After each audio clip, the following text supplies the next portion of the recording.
Hey folks, this is Samuel Huber from Samuel Huber on YouTube, Samuel Huber on Facebook, Huber Family Adventures on Instagram, samuelhuber.net. I'm here with another episode of Adulting While on the Spectrum. So far on Adulting on the Spectrum, I've been talking about college a lot. And in my last episode, um, I talked about starting to make friends, which is a very vital part about college and really any part of um, being a human being. We all want friends. But for people on the spectrum, a huge thing that we struggle with is knowing a good friend versus a bad friend.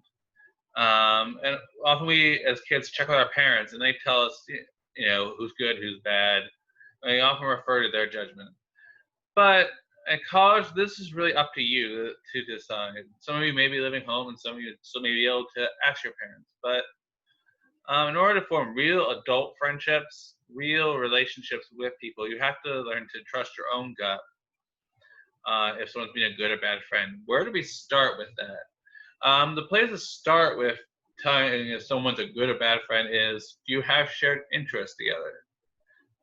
This could be shared interest in anime, video games, sports, movies, whatever gets you very passionate about.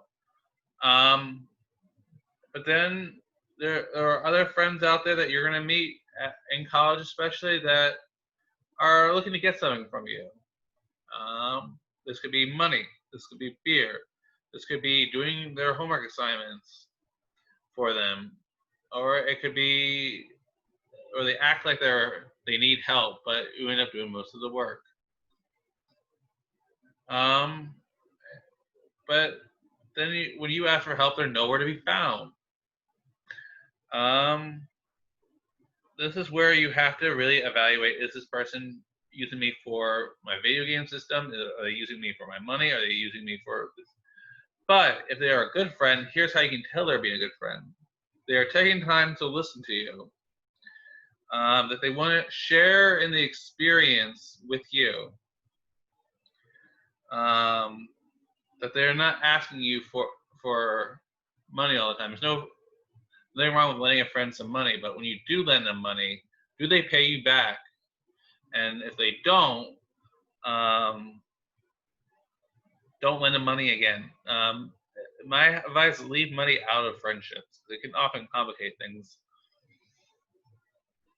And the thing is that they're always hitting you up for money. Like, is that, you have to ask yourself: are they really just after beer money, or are they after money for pizza? Are they money for other things?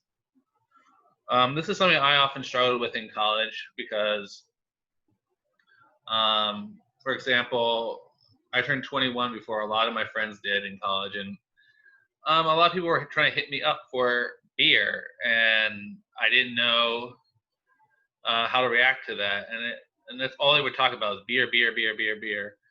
Um, and that's when I realized they weren't actually interested in being my friend; they were interested in getting access to alcohol. And I stopped talking to these people because I soon realized they weren't interested in, oh, Sam had a tough day and he wants to vent to someone. No, they were more obsessed with getting alcohol and or taking money to get other things. You don't have to buy your friendships. You get friendships through connecting with people. And this leads to another example of how to find a good friend. Um, when you're talking about autism with them, for example, and how autism affects you, are they asking you questions about yourself? Are you asking them questions? Are they responding the same enthusiasm you do when you talk about yourself? And then there has to be this back and forth um, enjoyment of having a conversation with someone. But if they're the ones always venting and you are never allowed to given a chance to express yourself, after yourself, is that friend just looking to dump on you? And that can be toxic. That you're the person that solves their problems, but they're never there for you.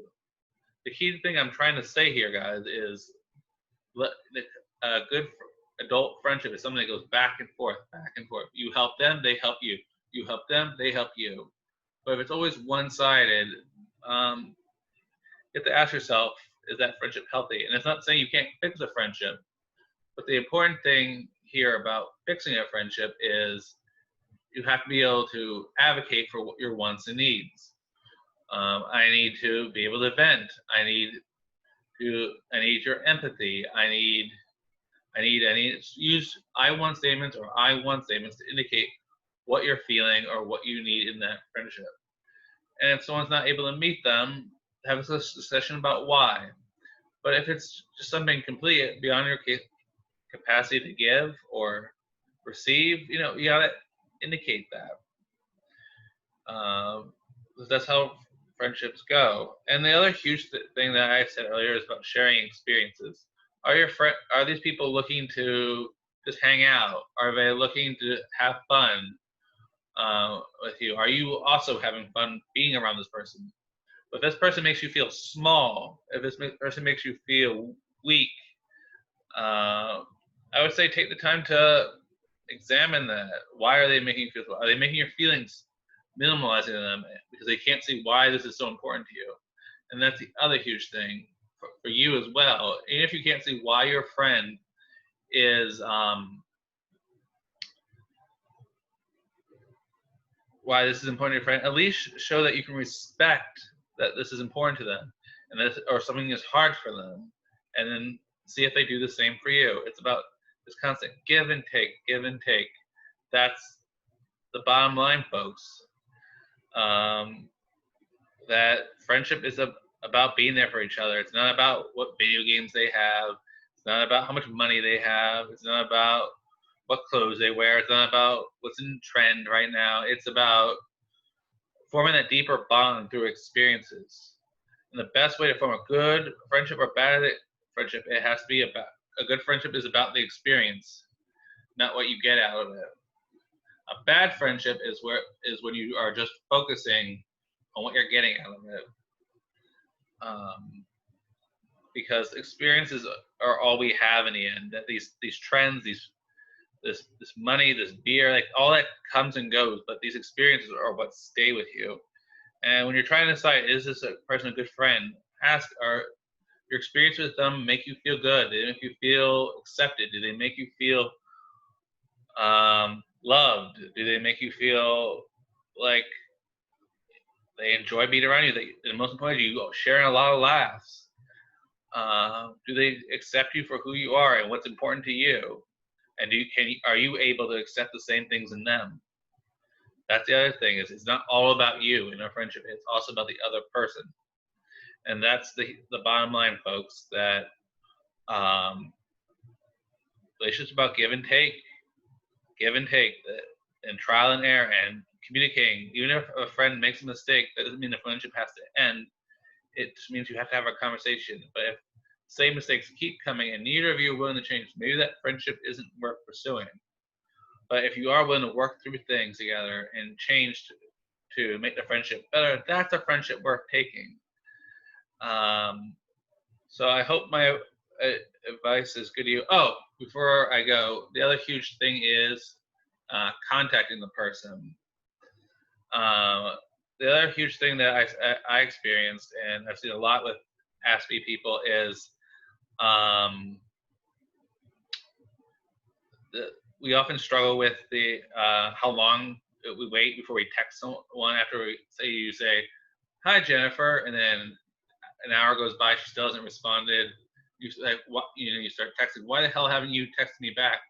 Give that person to say, my rule of thumb is at least a day to respond, because they may or may not have seen the text. They may be studying for an exam. They may be studying for the driver's test. They might be studying, or they might be in the middle of something. Give them a moment or a day to respond. The other huge thing is, are their texts 1 to 3 words often? If so, maybe they're not a big texter. And that's the important thing when you meet someone in person and you want to talk to them later. Ask, do you prefer being text, called, emailed, contacted on Facebook, Instagram? That's the a huge thing that I've learned. But if they're doing 1 to 3 words or they're not responding for days, that person's probably not really into being your friend, and that's okay. You don't have to get everyone to like you. The important thing is that you want that back, like I keep saying throughout this video, you want that back and forth, this give and take in a conversation, in the relationship, in the experience, and that's how you know you have a good friendship going on. Okay, that's all I have to say for the moment, guys. I hope you enjoyed this episode of Adulting Well on the Spectrum. If you have any more questions about good versus bad friends, or any other questions you have about the college experience while being on the spectrum, or just college in general for any neurotypical people out there, please message in the comments below, and I'll be happy to answer or make another video perhaps on this topic. Let's start this conversation. What's a good and bad friend, and how can we as autistic people identify that? If you have any tips that I haven't mentioned in this video, let me know. Okay, I'll talk to you guys later. Bye.